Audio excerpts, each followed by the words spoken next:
Rencontre en fait organisée par l'Université Gaston Berger et l'UFR de sciences appliquées et de technologie à travers son département d'informatique, en collaboration avec l'Association sénégalaise des chercheurs en informatique, avait pour thème central l'intelligence artificielle et ses différentes applications.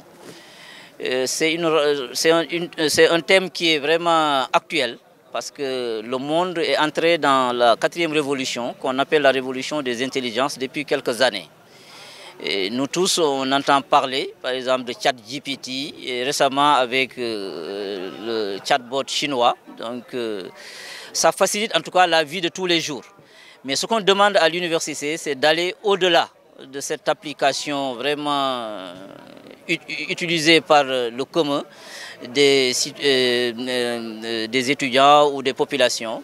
C'est d'aller faire des recherches dans la partie qu'on appelle la partie la plus profonde de l'IA, c'est le deep learning, ou bien dans une autre couche qui est moins profonde qu'on appelle le machine learning ou l'apprentissage par machine. Cela pour vraiment que notre pays, et au-delà de notre pays, le continent africain, puisse pouvoir disposer de sa propre intelligence artificielle. Parce qu'on doit passer du statut de consommateur et d'utilisateur à producteur de contenu. Donc nous avons vu ce qui se passe sur certains réseaux sociaux, comme TikTok, comme autres. On n'est pas dans la partie utile de ces réseaux sociaux-là, mais on sait qu'il y a du contenu qui est très éducatif et qui peut permettre aux enfants, en tout cas, de développer leurs compétences en direction, par exemple, des STEM, de la science, de la technologie, de l'ingénierie, des maths et même de l'art maintenant. Parce qu'il y a des arts numériques et c'est ça qui vraiment apporte de la plus-value sur le plan économique.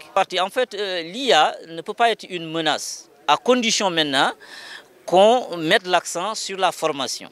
Parce que la population sénégalaise, d'après le recensement de 2023, la moitié de la population a moins de 19 ans.